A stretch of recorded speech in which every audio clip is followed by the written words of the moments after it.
Hi, this is Marsha. And this is Kelly. We are the 2U's of 2U's Fiber Adventures. Thanks for stopping by. You'll hear about knitting, spinning, dyeing, crocheting, and just about anything else we can think of as a way to play with string. We blog and post show notes at 2usfiberadventures.com. And we invite you to join our 2U's Fiber Adventures group on Ravelry. I'm 100 Projects. And I am Better in Motion. We're both on Instagram and Ravelry, and we look forward to meeting you there. Enjoy the episode.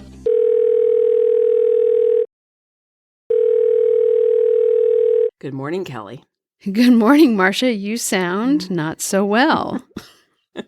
Oh, I don't sound sexy? Yes. Oh, funny. How are you doing? I'm fine. I'm back from Alaska. The timing was perfect. I fit the Alaska trip in between our two episodes. Mm-hmm. I did come back with a cold. I have tested. I don't have COVID. But that's what everyone has to say when they... Yes, everybody has to say that now. Well, you know, since COVID, there's always this feeling that if you sneeze or cough, everybody looks at you, looks at you and like moves away. Right, right. But I got it on the trip, and I was not alone. It was just going through the group, and you know, at the beginning of the trip, nobody was coughing, but by the end, like 3 days before the end of the trip, I said to Kim, "Do you notice like everybody's coughing?" She said, "Yes." There was a lot of coughing. Anyway. But we're going to make this kind of quick because I don't know how long my voice is going to hold out. Excuse me, or I'm going to start coughing. So I'm all medicated up, but we'll see how we do. Okay. Anyway, I'm back. Yay. So welcome back. Yeah, I'm back and I had a great time. I'll talk a little bit about the trip at the end, but let's get through the regular part of the podcast and then I'll talk about the rest. So yeah. Do you want to start? Sure. And I'm... and this will be kind of a quick and dirty episode because I also have Marsha has a time limit due to her voice, and I have a time limit due to one of those meetings that's going to make me mad. I had a glorious week last week of no school meetings at all. And, but now starting today, back to meetings, and it's the software testing that we're doing. So I know that it's not going to be a really pleasant meeting because, I don't like it when stuff doesn't work. Right. And I think I've said on this, I know I've said to people at work, I think I've actually said on this podcast too, I am pretty much temperamentally unsuited to software testing. And they probably should have banned me from this project, but my curriculum expertise as curriculum chair was necessary. And I'm doing my best to be nice, but oh my God, it's hard. It's just hard when stuff doesn't work. But anyway, yes, let's go on to projects, give you a chance to rest your voice, and I'll talk about what I've been doing. So I did finish my dish towels. And I just uploaded new pictures, so you might want to take a look at the finished pictures of the dish towels. I love them. I just love them. The pattern that I did, one of the things that I love the most when I am just weaving a project on my own, and that's just browsing through the Marguerite Porter Davison book to find something. And I think I mentioned this before, that my color repeats, because of the amount of yarn that I had in the warp, the one color they were all a multiple of 12, right? So all the color sizes were a multiple of 12. And because that was the most, because of what I could get out of the variegated yarns. I actually warped the variegated yarn to see how many warp ends I would have in a skein, just by itself, and then rewound it back so that I would know, how wide of a stripe I could get.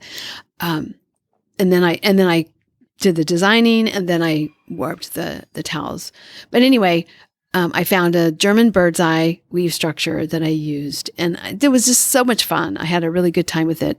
I ended up with 5 towels, and I used all the colors in the warp. So red, orange, green, and blue were the solid colors. I used all of the variegated in the warp, but I used all of those solids from the warp in the weft. And I did something I haven't done before, which is I made half of the towel one weft color and the other half of the towel the other weft color, so that depending on how they get hung, they're different color towels. Oh, very so clever. It made quite a different look when I used the red and the orange, red on one side of the towel and orange on the other side of the towel. Not so much of a color difference with the blue and the green because they were both very pale. But anyway, I really enjoyed this project and had a really good time just playing around with the different treadlings, and I love that kind of weaving where you just kind of design on the loom. I got 5 towels and then 1 square that I might save out and use as a gift, like inside of a basket or something. You know, if you give somebody a jar jam or bake something, which I don't commonly do. But anyway, the square, I just used all the bobbins and I just wove off all the bobbins so that I have clean bobbins for the next project. So that's finished. And then I also finished plying a second skein of the gray yarn from Jazzman. And now I'm just topping off the other bobbins so I can do a little bit more plying. So I hadn't used up all of the 3 bobbins in the 2 skeins of yarn. But I didn't think I had enough on them to do a 3rd full skein. So I just decided to spin some more singles. But this yarn is, I think it's, next to skin soft. Even when I put it up against my neck, it feels pretty soft. It's really nice. So, but it's a light fingering to fingering, I think. Okay. I was hoping more for a sport, but it didn't plump up. I thought it was going to poof up a lot more than it did. And there still may be some lanolin still in it, so maybe I'll wash it again. You know, when I'm done with all the skeins, I'll just wash them all one more time. Yeah. Just to make sure. But it doesn't really smell like it still has I'm sniffing it right now. It doesn't really smell like it still has lanolin in it, so. So I don't anticipate that it's going to get too much poofier than this. So I'm not sure what I'm going to do with it. It'd be on very small needles if I was making a sweater, but that might end up being what I do. Who knows? Or maybe I'll weave with it. Anyway, it's very pretty. I'm enjoying it. I have about half. I think I have about half of maybe more than half. No, I think I have about half of the fleece unspun, so. Okay. That's the other thing I finished. Oh, I also finished Kathleen Sane One, the one who has the 24 skeins in 2024 challenge that she set for herself, set out a challenge to use all her spindles. And I thought, that's a good idea. So I was doing that too. And my goal was to use all of my tools during the Tour de Fleece, which I did not do, but I did use all of the spindles. I have 3 of them. And I talked last time about the Targhee project of green yarn that's like 25 years old. Right. I spun a little more on that. I've been taking that with me because I don't have I do not have an active knitting project. So I've been taking that with me on car rides and for the break between dog class. And I took it with me to the show. We went to the Del Monte Kennel Club show to watch a couple weekends ago. And so I took it with me there. So I took 1 cop off the Targhee and that was partially already done before I started this project. And then I have the next one that I finished that I've wound off. So I have 2 balls of the green yarn finished, and it's still just sitting in my bag to go. So that's good. The other 2 spindles, I spun up some samples that I had from a class I took quite a while ago, maybe back in 2008 or something, maybe 2010. I took a class on spinning, I don't know what they were called, kind of the unusual commercial fibers. So we spun milk fiber. We've spun this thing called charcoal bamboo, which is black. We spun all kinds of kind of weird fibers that were popular at the time. People were, making corn silk. People were making fiber out of all sorts of maybe industrial waste products. I'm not exactly sure.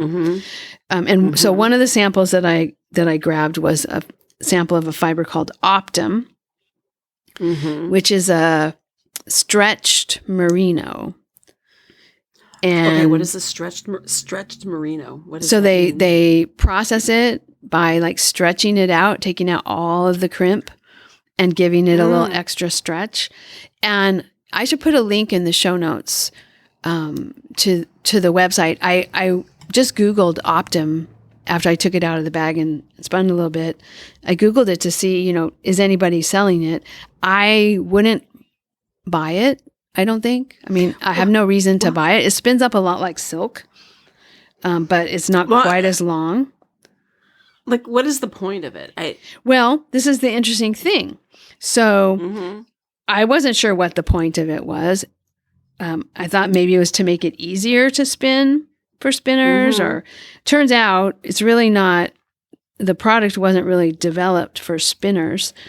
It was developed to make the fibers so that they can compact more fully in a commercially woven garment or a commercially knit garment. And so it's used for like waterproof and windproof and weatherproof merino garments. Oh, okay. Because they can really pack, the yarns. There's no poof to it, right, when you spin it. Yeah. And they can really pack the yarns together. And then what was being explained in the website is that then when it's washed, and wet processed after it's woven or commercial, machine knit, then the fiber goes back to its normal, the shape of the fiber comes back, right? The stretch comes out of it and the crimp comes back, and it really tightens up the fabric. So anyway, it was interesting to spin. Like I said, it spun a lot like silk, but not as long. So it worked well on the spindle. I did it on the wooden spindle from the Colonial Williamsburg. And honestly, I think that spindle is more like a toy than a spinning tool. A tourist thing to buy, not like the Jensen spindles, or the other spindles made by really master craftspeople. But it spun up really well. I mean, I was able to spin it with, what was basically a toy. And then I took my other spindle, which is a supported spindle. It has a stone whorl. And I spun about a 6 ounce or about a 6 gram sample, a smaller sample, that was merino tencel blend. And I spun that one from the fold as a supported spindle. And I spun it from the fold because the fiber was so long that it was kind of hard to spin on the spindle. So I spun it from the fold, and that went pretty well. But again, that stone whorl spindle, it's cool to have this old carved stone as stone spindle as the whorl, but it's probably not the best spinning tool. I mean, it was a good example. Both of them were a good example of you can spin regardless of the quality of the tool. Right. Yeah. And if I were an even more accomplished spindler, which I am not because I don't spindle very much, I think you could get just about any yarn you want off of just about any tool you have. You know, it was kind of a good example of that. So anyway, that's done. I used up all my spindles. I don't have to do that again. I will continue with the Targhee, but I don't think I'll do much more spinning with those other two, spindles. And then I still have not used the Charka or my Salish spinner or the Great Wheel. And then the Norwegian wheel, I use that a lot, but I just haven't used it this summer. So, so those are my projects. You gave me a project to find buttons. Yes. And what's the word? I just need to get from you the diameter that you need. But I think I have, the size of I assume you have buttonholes already there. So I'll need to know the size of the buttonholes, and we can talk about that offline. But I found, I think 4 different, and I also need to know how many buttons you need.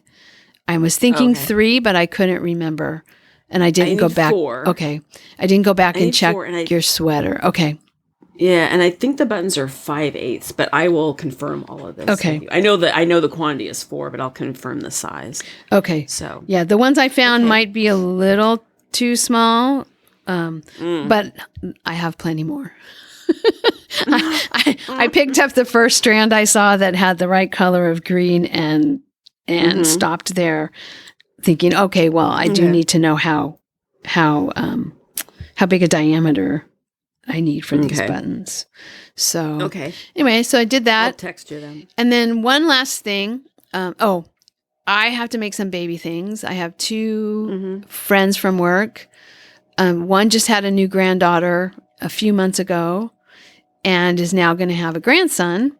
And then the other one has just had a new grandson. So I need to get busy myself on baby sweaters. Okay. And then thinking about how I don't have anything on the needles, and I've been talking about sweater knitting and what I haven't been knitting. Anna, one of our listeners, sent me some information about a colorwork sweater. She asked me if I had seen it, and I had not. It came out in June. And in June, when it came out, it was called Choose Your Own Adventure. But I think because that name is already used, it needed to be changed. So it's now called Your Outdoor Adventure. And I just clicked on your link, Kelly. Isn't it cute? So cute. And you have to look at the project page. So this is a sweater. I'll describe it. This is a colorwork sweater that has all these different motifs. And one of them is RVs, and another one is trees. And then there's a motif with 2 trees and a hammock between them, one of those camping hammocks. And there's a little cabin, it looks like. There's a vintage trailer in addition to the RVs. Canoe. But what's that? There's a canoe. Oh, in a canoe. So lots of different motifs, and you can choose them and then put them in the sweater the way you like. But I have to direct you to look at the projects because it makes me laugh. The picture of the woman and the red-haired daughter, doesn't she look happy to have a sweater matching her mom's? Yes. Let me look at this more closely. Oh, yes. It's just so funny that that's one of the top pictures. But there's also like s'mores and a campfire and 2 crossed axes and a skier, cross-country skier. There's just so many motifs in this pattern that you get to choose from that it just looks like it would be really fun.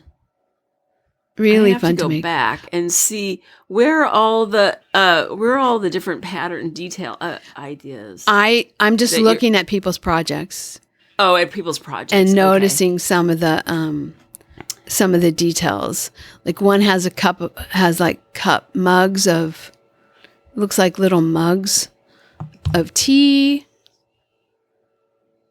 Anyway, just a very, very cute. Oh, and someone's made a dress out of this pattern. Did you see that? I did see that, yeah. Very cute, Kelly. Very, very cute. Yeah, I thought it would be really fun to make something. Even if all I made was a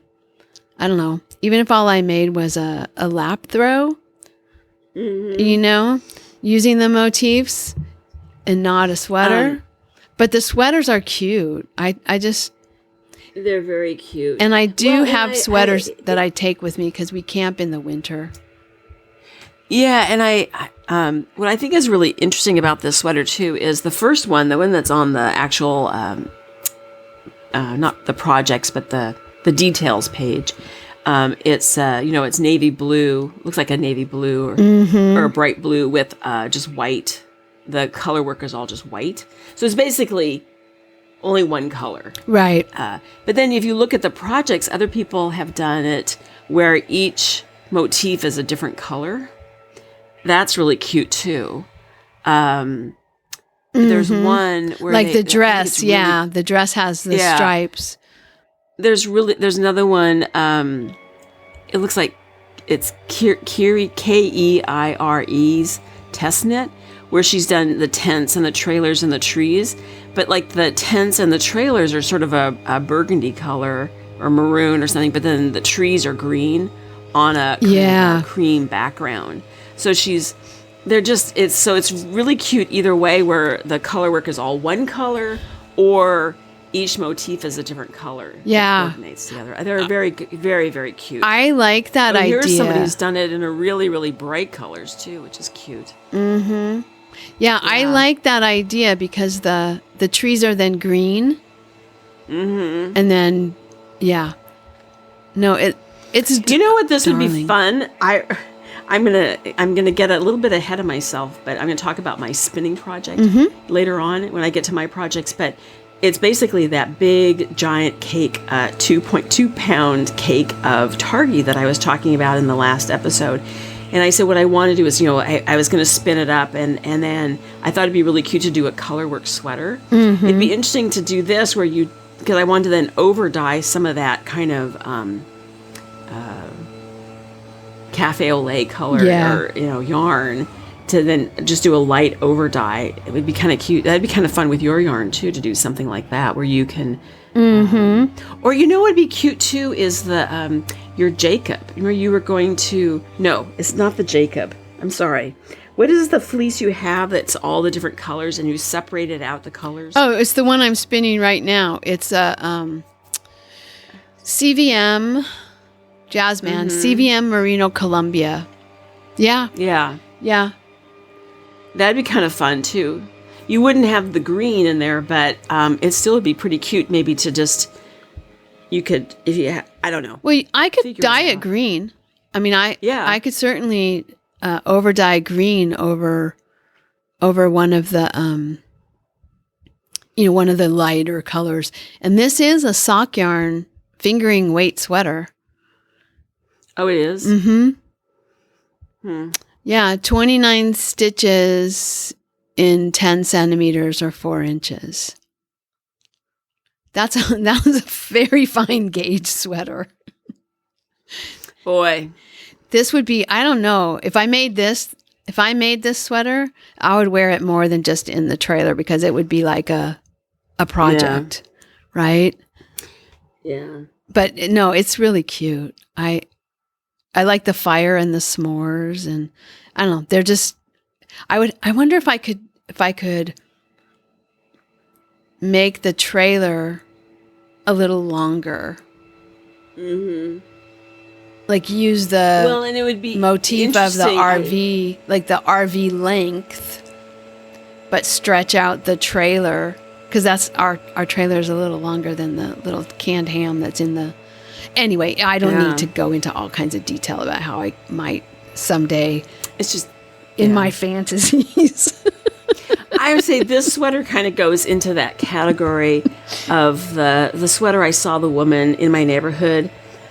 Actually, the day I was walking in the snow and fell down, and she came over to help me get up, and she was wearing a sweater that had an octopus on it. Do you remember talking about that? Yes. And I anyway, so cool because it has this octopus that kind of goes across the chest, and then like the tentacles wrap around the arms, and again, it kind of went into that sort of like dream project, And Right. so this kind of goes, I think this is just adorable. It really is cute. Yeah, it is. And it's kind of fun because you can, not to go on, as you said, it's enough going on about this sweater, but, it'd be fun to knit this for somebody who does a lot of outdoor stuff. Like, so maybe somebody doesn't camp in a trailer, but they would camp in a tent, or, the trees would apply to everybody. Yeah. The canoe, maybe, because I was thinking of Ben. Right. He does a lot of outdoor stuff. So to look at all the different motifs, I'd have to look at it more clearly to see what all is in there. But we go canoeing, and he does a lot of cycling. I don't know if there's bikes in there. I didn't see anything there at all. But, there's skiing, and I don't know. Interesting to see what other motifs they are, how you could combine them all to customize it for each person, Mm-hmm. Like we're making multiples of this sweater. Well, and the sweater pattern is for all over color work, right? The whole sweater. Mm-hmm. But there are projects where just the yoke is the color work, and then the rest of the sweater is plain, or down to the bottom is plain, and then there's another row of color work at the bottom. So there's a lot of ways that you could make this sweater your own. That I think would be useful in a lot of different contexts, right? You might not want a sweater with camping motifs all over the entire sweater, but you might want a sweater that had trees and campfire around the yoke, right? I mean, there's just lots of ways that you could do it that are really subtle, or you could go full blown, camping motifs everywhere, all the way down the sweater. You could make a dress. Yeah, as one person did. Very cute. Thank you, Anna, for sending me this this pattern link so that I could take a look at this, and Marsha and I could talk about it. Really encourage people, if you're interested, go and take a look at it. The link is in the show notes, and also you can just look on Ravelry for the sweater called Your Outdoor Adventure. Okay, what's next? So is that it? That's it for me. For Okay. Well, I am. On my trip, I did not take my emotional support chicken, so she's just been sitting in a bag in my bedroom, and so I will get her out here in the next few days and start working on her again. I decided not to. She was too big to take on the trip. But I brought a pair of socks, the ones from they're kind of the orange color. The yarn is from the Artful Ewe, and I am about halfway down the leg of the second sock. I didn't work on it as much on the trip, mostly because, on and off, we did on the land portion of the Alaska trip, we were on buses, and I was just kind of concerned about losing one of my signature needles. So I didn't really knit on it very much. But I did, when we last recorded, I think I was about to cast on, or I had already cast on the Poppy Tea by Jo Cottle, using the Rowan Purelife Revive in the colorway Loam that I got at the NoCKRs Retreat destash room last in April. Anyway, I've cast on, and I worked the yoke and joined the body, and I've knit about 5, maybe 6 inches of the body. And I tried it on, and it seems to be fine. Oh, good. It's going to fit. But I worked on that pretty much the whole time on the trip, when we were on the ship, and if we were just sitting in one of the lounges, that's what I worked on. And then on the bus, because I at some point, I think it was on the ship, that I joined, put the sleeves on waist yarn and joined the body. So now it's just stockinette down to the till I do the ribbing at the bottom. Oh yeah. So there's nothing to think about. I could just zip around. So that was great for all that travel knitting. And then last night I talked about this, that I started spinning because I realized the summer spinning is going on, and I've missed 2 weeks of it. So I had bought at the Fort Worden Knitting Retreat a 2.2 pound cake of Targhee roving. And I bought it from a woman who had bought it from a weaver's estate. So I have she'd had it for, she said, probably 15 years. And then who knows how long it was in this estate. So I started, now it is true, I have a cold, but I started spinning it last night. And with my cold, I've mostly been coughing. I've not been sneezing. I started sneezing. So I had to take an antihistamine last night. And I was sneezing so bad. And I think that this cake of roving is just probably just really dusty. Yeah. It was just thrown in a trash bag, but it did not look like it was a 25-year-old trash bag. It's a fairly new trash bag. So it may have been sitting out. So what I did is and it feels dirty, like after I finish spinning for a while, my hands are kind of gray. They're dirty. Yeah. So, what I did is I pulled off the outer layer and set that aside, thinking maybe the inner part would not be as dusty. We talked briefly before we started recording, and you suggested putting it in a pillowcase and putting on air fluff in the dryer. For just a little bit, and to see if that will kind of knock out a lot of the dust. Yeah. I also think I'm just going to have to wear a mask too, or take an antihistamine. I don't want to take an antihistamine every time I sit down to spin, so I'm going to try a mask. As you were talking, I was also thinking just now, you could really just lay it, fill up, I don't know, your bathtub, your laundry sink, your beautiful laundry sink. And just my $2,000 laundry sink. Yes. And just unroll it and just let it lay there, right? Don't do anything. And maybe if you had and then put it on the spin cycle in the washing machine. Okay, glad to know it's not too soon to joke about that. But I wonder if you could put I don't know, I have a piece of it's not really chiffon, but it's kind of like chiffon shower curtain. In my garage that I use, I have it in the box of stuff that I have used in the past for felting. But I wonder if you could use something like that, right? Netting or some kind of open weave fabric, or even some screening, if you had some screening in your garage somewhere. Something to lay on the bottom, right? Mm-hmm. So that when you were done soaking it, you could just lift it out. Oh, okay. Or, I guess you could put it in a pillowcase and it lift it out that way. Although you can't see it. It wouldn't matter that you can't see it really, but just something where you could drain the water out. I guess if you have one of those drains that's just like, if you have something to cover the drain, you could just let the water drain out. Yeah. And then once you got it, out of the water where it wasn't so fragile and most of the water was drained out, then you could kind of scrunch it all up and take it out of the sink and lay it out to dry. But it might be worth washing it before you continue spinning. I know, because it's going to be, I really don't want to spin it in, it's quite dirty. Yeah. I don't really want to spin it in the house. I was thinking last night, I have, as you know, Kelly, I have some new chairs in the library / TV room. And I have covers on them, but there's sort of a section of the chair that's still kind of exposed. Mm-hmm. And I put a towel on it last night. Yeah. But I'm kind of worried about spinning that dirty yarn on that nice, because they're quite a light cream color. And I'm like, I'm not so sure about this. So I might, you know what? I have over 2 pounds of this. Right.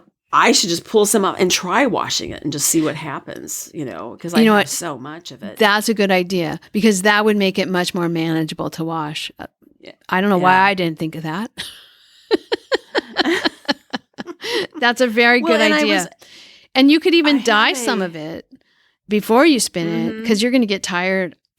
Well, I don't know. I would get tired of spinning 2+ pounds of the same color.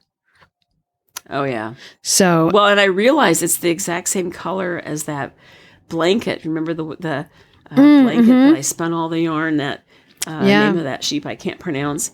It's the same color. So, that's an idea. Because people, people die in the roving form. It's not like it's so fragile you can't do anything with it. Dyers do it all the time. It's just you do have to be a little bit more cautious than you do with a spun yarn. I will say, like when I buy a braid, braids are really thick, right? This is like, it's thin. It's like the roving is. Yeah. It might even be like pin drafted roving. It could be because I don't even really have to draft. I don't have to pre-draft it at all, really, to spin it. So that's why I'm a little. But you know what? I'm going to pull some off and just try it. Yeah. What's the worst that can happen? Right.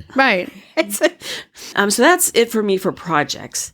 My voice seems to be okay, but we should just mention that the summer spin-in is going on. This is before I start talking about my Alaska trip and I possibly lose my voice. So summer spin-in is going on. Yep. It ends Labor Day, September 2nd. And then we have a new announcement, Kelly. We're both kind of excited about, not kind of, we just are full-blown excited about this next one. However, I have to make a note. I think Robert is more excited than either of us. Yeah, I think that's true. I'll let you explain. Yes. So it has been 40 years since I graduated from college. And so Whitman is having their reunion weekend, and they typically do multiple reunions at a time. And so we're going to be going. It's the last weekend in September. September 26th-ish through 30th. We're going to be driving up there, so I'm not exactly sure what the plan is on when we're arriving. Robert does. He's made the reservations. We're staying in a place, this is exciting to me, we're staying in a place that really is literally just down the street from where Marsha and I lived during Marsha's senior year and my junior year.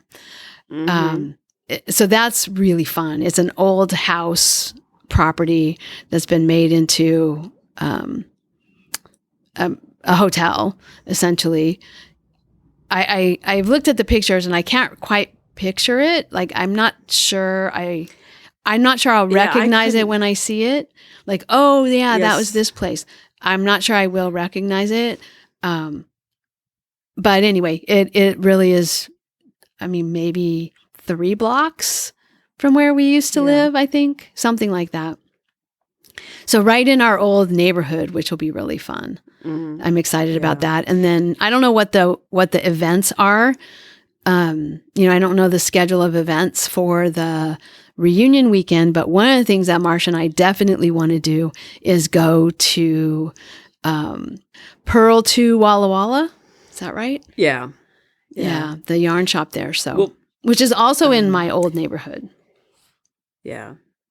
So, and I graduated the year before you. So this is not technically my reunion. Mine would have been last year and I didn't go, but I'm tagging along.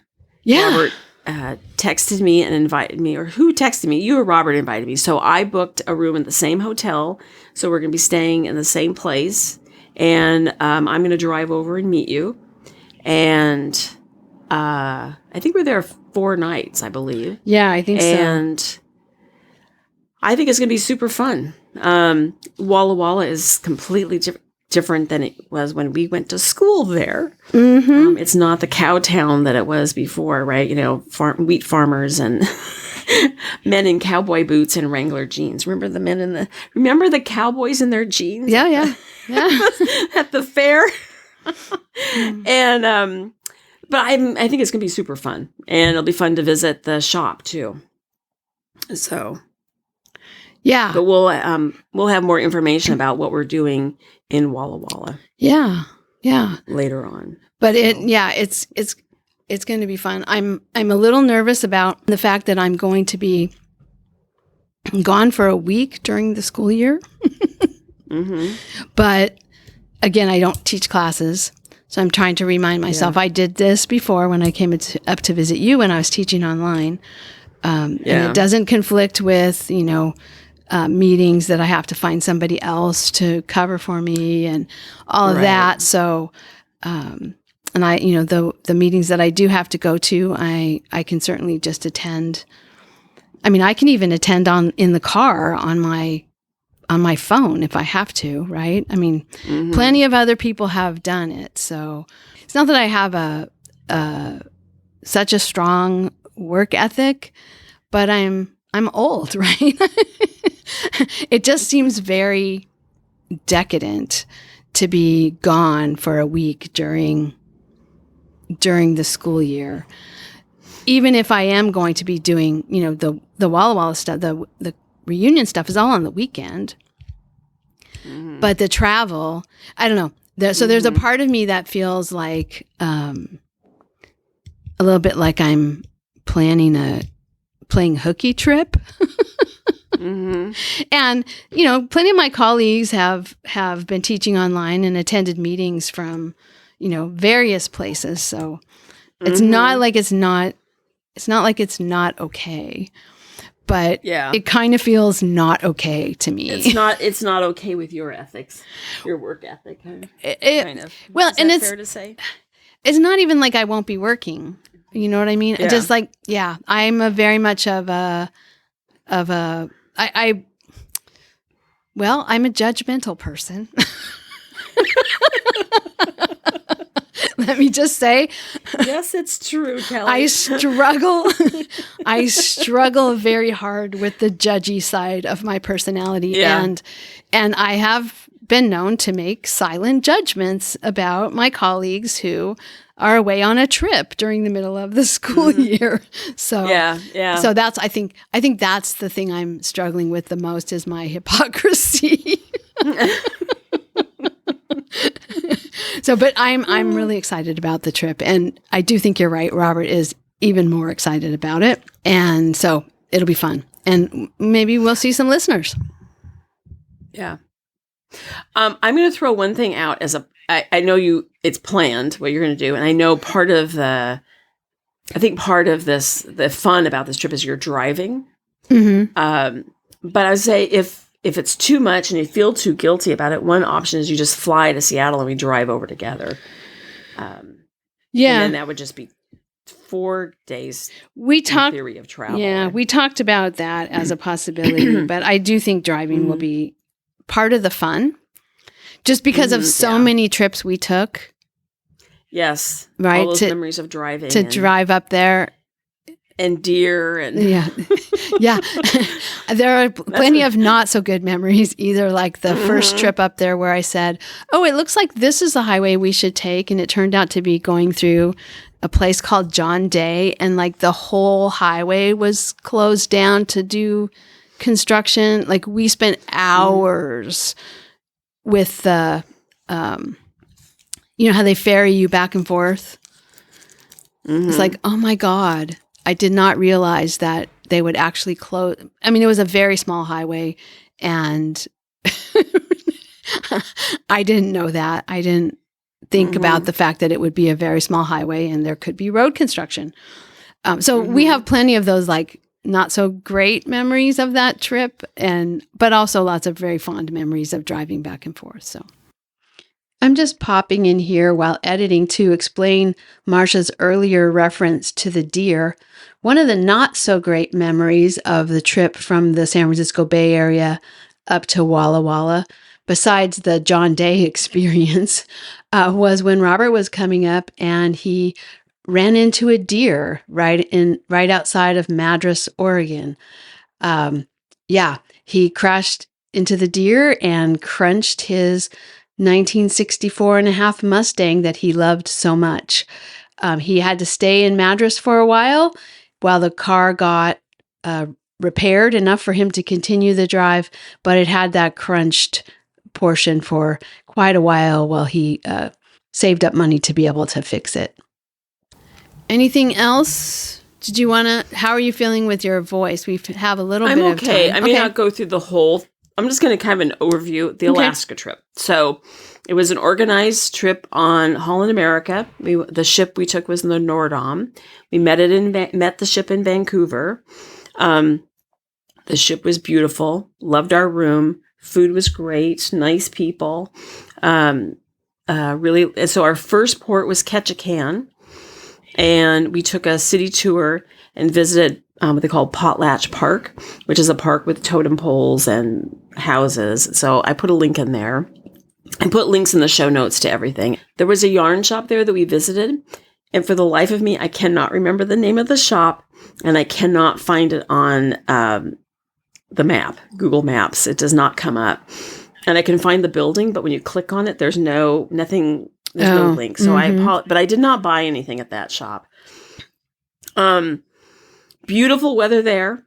And I thought, oh, this is what it's going to be like in Alaska. Oh my, how I was mistaken. Because our next port was Juneau. It was pouring rain. And Kelly, I live in Seattle. Mm-hmm. But I realized we don't have rain like that. Where it's just hard driving, wet, sloppy, gloppy rain continuously. Seattle, you'll get a heavy rainstorm and then it stops and then it drizzles. Mm-hmm. So it may rain all day long, but it's not a hard, heavy, typically not a hard driving rain all day long. And then also, I don't go hiking in that kind of rain. Right. And I don't walk the dog in that kind of rain. We wait for it to sort of subside and then we go for a walk. Anyway, pouring down rain, and so we went to visit the Mendenhall Glacier.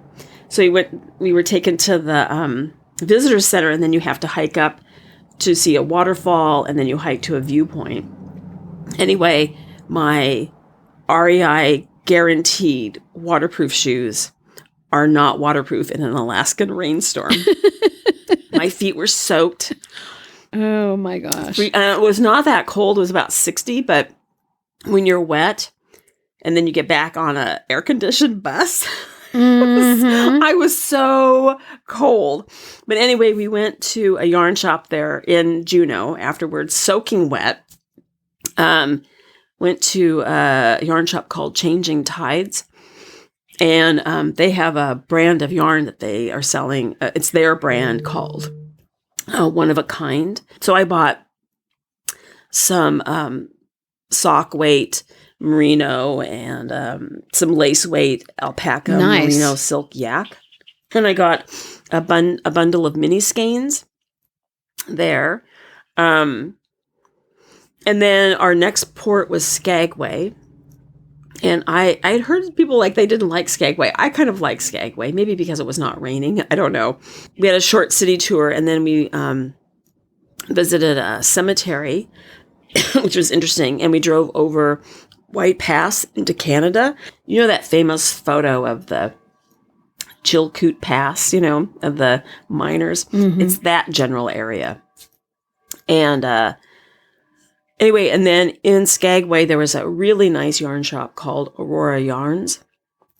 And there I bought some, of course, Kelly, I bought a sweater's quantity of a painted yarn. And it's from a dyer called Raven Frog Fibers. And the colorway is Totem Spirit. And the colors are sort of like the colors on a totem pole. Like the brown of the gray of the, because the colors they paint are like a dark gray or black kind of, red and kind of an aqua turquoise color. And then, of course, some cream and then a little bit of brown like the totem pole. Nice. So it's really pretty. And I saw this sweater, and it turns out I actually have the pattern. It's just a basic sweater pattern. But when you knit with this yarn, it pools. And it makes this really interesting patterning. And I just thought it was the coolest thing ever. And I just really like the colors and the fact that it represents a totem pole. So I got a sweater quantity of that, and I'm going to make that sweater. Oh, fun. And hopefully the pooling will work out the same way. I did buy a company called Nunavut, something, Quiviute. Actually, Quiviute. I found out we've always been pronouncing it Quiviute, the musk ox fiber, but it's actually pronounced Quiviute. And I bought some lace weight Arctic Fox and Superfine Merino mix in the natural color of kind of a white. And then a company, Aurora Yarns, a lace weight, 100% Kiviet. Nice. There was also a really nice fabric store called Quilt Alaska, and they had a lot of fabrics with Alaska themes on them. So I bought some fabric to make some napkins with Alaskan wildflowers on them. So 4 different styles. And then we were off the ship, and that was a week. And then we moved on to the land portion. So we disembarked in Anchorage, and we went to the muskox farm. We organized a tour on our own to go there, just the 2 of us. And so we could see the muskox, because muskox, of course, are wild animals, but these muskox they have are not domesticated. So you can't like lead them around like you would a cow or something. But they've gotten used to, through treats and some positive reinforcement, to going into kind of these chutes where they're kind of controlled for a little bit, where they comb them to comb out the undercoat. And they do this every day. So they get the idea is you're not grooming the entire or combing the entire muskox. You're just doing portions of it every day. Mm-hmm. So it gets used to it. And then also they get lots of treats when they're in there. So they kind of enjoy it for a short while, and then they have to be released. So they do this every day. And it's not so stressful to them either to be combed. So anyway, when we were there, I did buy a 50-50 quiviette and silk lace weight. And I bought a darling project bag, which I sent you a picture of it. Yeah, it is cute. With muskox on it from a company called Fireweed Studios. And then back in Anchorage, and I should also say too, we on the way back to Anchorage, we stopped at a cemetery that had it's called Spirit Houses, and when the Russians originally were settled in Alaska, they had to find a way to combine the Athabascan, the indigenous people's belief system, with the Russian Orthodox belief system. And one of the things when it came to burial, they had to figure out how to combine their 2 belief systems. And so what they did is, and it's much more involved in this, but basically when a loved one passed away, they were buried, covered with rocks and a blanket, and they were that way for 40 days. And then after 40 days, they built a house over the grave, and the house was designed to reflect the personality and interests and specialness of the person who had passed away. And part of the indigenous people's beliefs too is that you don't preserve things necessarily. You just let them return to the earth. Mm-hmm. So the houses, they're painted and everything, but they're not really maintained. So eventually when they have completely just, and it's going to take a long time, it could be 100 years or more, for them to completely collapse and decompose, then the spirit is finally, that's a sign that the spirit has been completely, released to the next life or returned. So it was really interesting to see these. And that's one thing I did, just a side note, is I did learn about the indigenous people of Alaska, that one of the conflicts controversies are a lot of times around saving native art, like totem poles, that there is a belief that these things when they're not maintained in the way that we think they should, white people think they should be maintained as art, because they are a symbol, and then it all just returns. So if it falls over, just leave it there, because that's what nature intends for it, and it just will return to the earth. And then, white people came in and said, no, we need to preserve these as art and save them and put them in museums and maybe repaint them. And so there's this conflict of trying, how do you respect native cultures, but then also we have this desire to preserve the art. So interesting that tension that's happening. And then But then back in Anchorage, we went to a shop called Woolly Mammoth, and it's inside another shop called Cabin Fever Gifts. They have a little back corner of that. And I bought some sock weight yarn from a company called Alaska Yarn Company. You had quite a lot of yarn fun on this trip.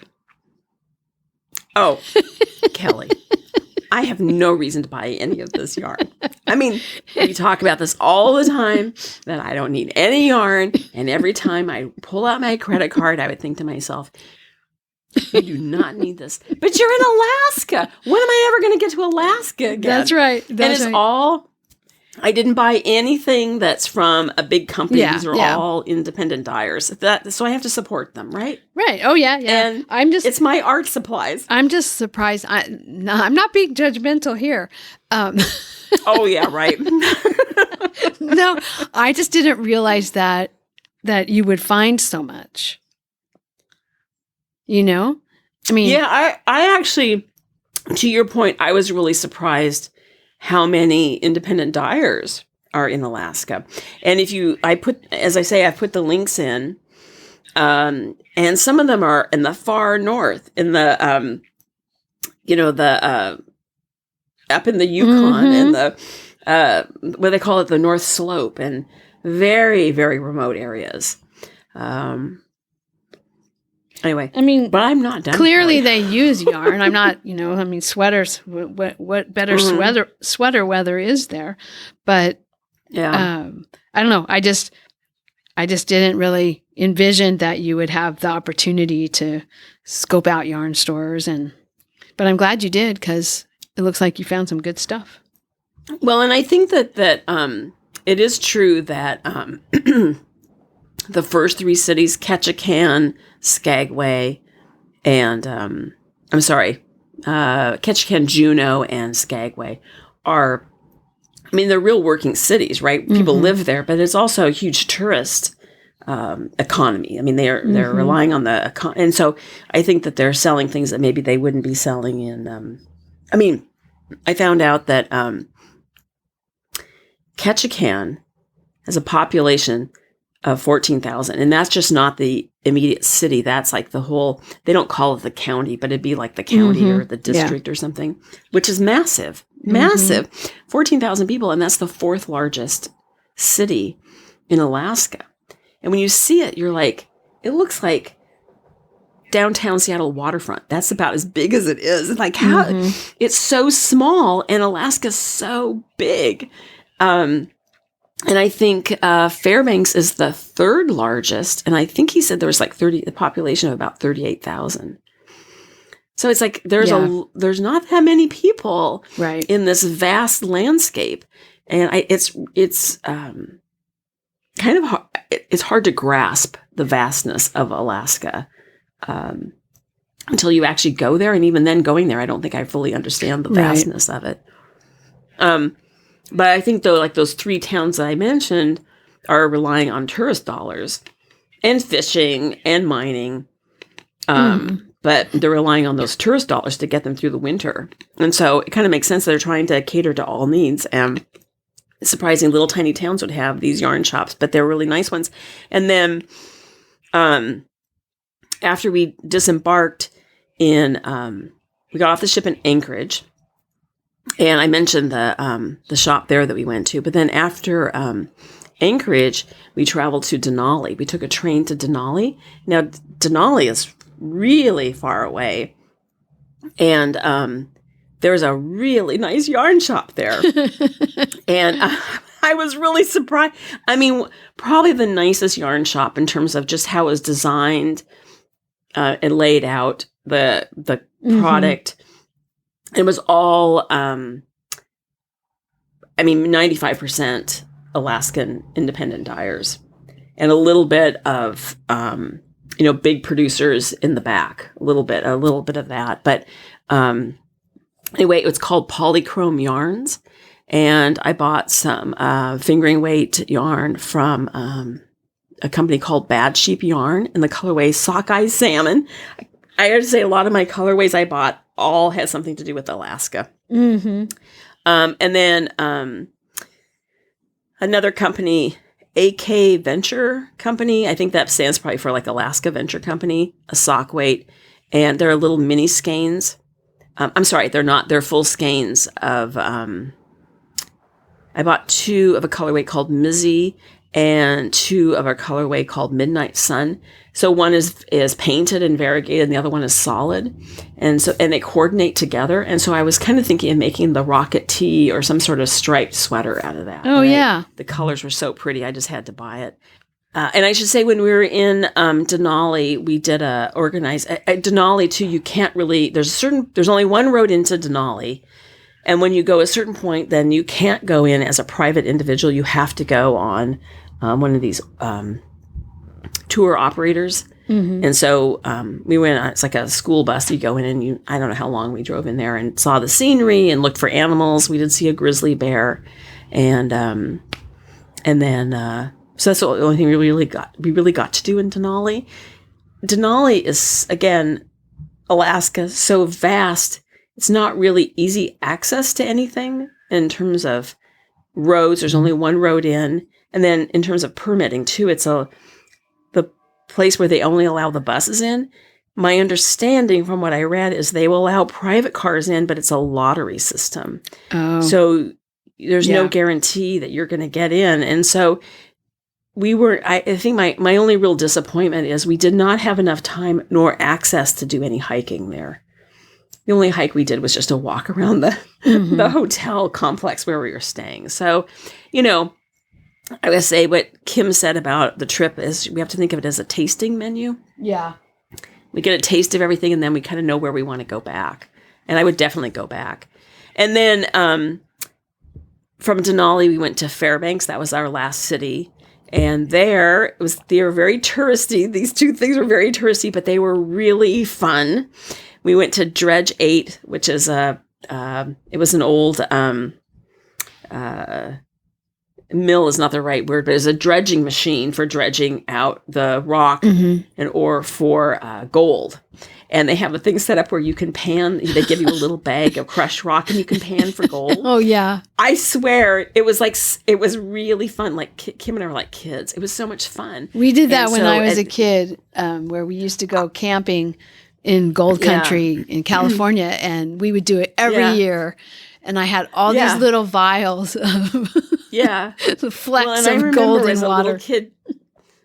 I remember when we were a little kid, and I maybe it was the trip to Disneyland, because the joke goes, it was like 2 weeks to Disney, 2 weeks from Seattle to Disneyland and 2 weeks home, because we stopped and did all this stuff. And I remember my parents have pictures of us panning for gold. And I still have the little vial too. So that was really kind of fun. And then our next stop was we rode this riverboat. It's called the Riverboat Discovery. And you just go down the river, and then a float. It was very cool how they had it set up, because they were all mic'd, the guy who was narrating the whole thing. But then people on shore that were doing demonstrations were mic'd, and a guy in a float plane was mic'd, and he demonstrated taking off and landing, and he flew around the boat and dipped a wing. But he's all mic'd and can tell you exactly what he's doing as you're watching him do it. And then you go further down. And do you remember Susan Butchert that won the Iditarod 4 times? Mm-hmm. They show the house and the dog kennels where she trained. And then on the other side of the river, after she married and she had 2 children, she and her husband built a house on the other side of the river, and it's a training complex as well. She passed away, but he still is training and participating in Iditarods. And so then he is on the bank. They stopped the boat. He's on the bank, mic'd up, telling us all about the training facility. There's all these sled dogs out there barking like crazy. Sled dogs are great for pulling sleds. I don't think they're good pets. They bark constantly, and they're so excited. And then he does a demonstration. He has an old ATV that he's removed the engine and just hooks it. And it's like simulates a dog sled. And then he does a demonstration. Super interesting to watch the dogs, because they're amazingly fast and so excited. They can hardly wait to start pulling something because that's what they've been bred to do.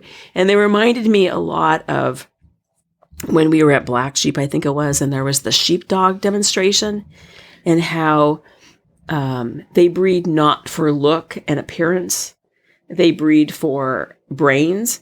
And with the sled dogs, they're breeding, it's the same thing. They don't care about the color of the dog. They don't care about the height or the weight. What they care about is drive to pull and intelligence, to learn the commands, because there's no reins or anything. It's just all voice command. So same thing like with the herding dogs. It's all voice command, controlling the dogs, right? Telling them what to do to move the sheep. And this is the same thing. Really, so that was really interesting. And then we did go to a yarn shop in Fairbanks. I did not buy anything there because all of their yarn were things that I can buy at home. And again, I cannot remember the name of the shop. And I've looked all over the internet and I cannot find the name of the shop, and I can't find, I can find the building, but you click on it and there's no name. Yeah. So I'll talk to Kim before I post the notes and see if I can, she'll remember the names because she bought things there. And I'll post it in there. So that was it. And then we just flew home. So that's kind of it in a nutshell, what we did. And it was really fun. Learned a lot about Alaska, learned a lot about the native population, and, learned a lot about the interesting Alaskan politics, and then also it seems like a lot of people from the lower 48 and around the world go to Alaska to do volunteer work or to get a summer job in one of the national parks, or a summer job, doing something with fishing, or a summer job in the hospitality tourism industry or something. Yeah. And maybe they come back a second, and then they graduate, that's to pay for college, and they come back a second summer, and then like the third summer they never go back. They never go home. Because there's people that, a lot of the people we talked to, that was their experience. They were from someplace else in the lower 48. There was a guy, a Cuban restaurant we went to in Fairbanks, that he was the same thing. He came to Alaska to do work in the national parks and never went home, never went back to Cuba. So there's something about Alaska that you love it or you hate it.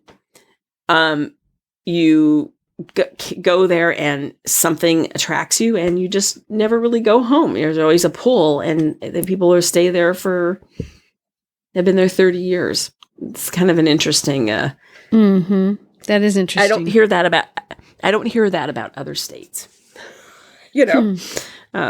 So much as I do Alaska, but there really is no other state like Alaska that is so vast, right? And untouched. And I know the other thing I was going to say too. We did see the Alaska pipeline goes through Fairbanks. And we did learn about the Alaska pipeline, which was very interesting too. And I won't go into all of that about the Alaska pipeline, but it was interesting that I did learn about the structure, how it was built to, because it has to deal with extremes of cold and 50 below and earthquakes. But out of Fairbanks, they send a helicopter twice a day that flies the entire 800 miles to Prudhoe Bay and back. They do that twice a day. Yeah. Checking the line. Very interesting. Anyway, but enough of that. It was a really great trip. Can't wait to go back. That's cool. I'm not moving there though. Don't worry, I will come home. You're not moving to Alaska. It sounds like you had a good time. Yeah, it was really nice. I'm glad to be home. And I did bring back a cold, but I was going to say, you brought home more than yarn for souvenirs. Yes, I brought home more than yarn. Anyway, but that's all I really want to say. I think that's enough information. I don't want to bore people. And as I say, there's going to be links in the show notes, and I'll try and photograph the yarn that I purchased and put in there. And when I list it, I have to, and I'm looking at it, I have it all lined up on the floor next to me. It's a little embarrassing how much I bought, but oh well. really quite beautiful. Yeah, lots of memories that you can now knit up. Well, and I have to say, this is not an excuse. Well, it is an excuse, but I kind of needed something to inspire me after my trauma. Definitely. I would say that's... I kind of needed something.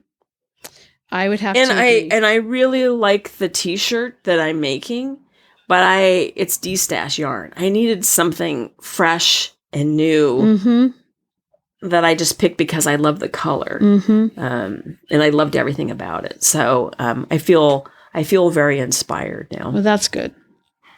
Yeah. So we're over an hour, and it's 10:26, Kelly, and you have to get to your meeting at 11. Yes. And I feel okay, but I don't want to push it with my voice. Right. So. Right. Anyway, I will let you go. Okay. And we'll talk in 2 weeks. All right.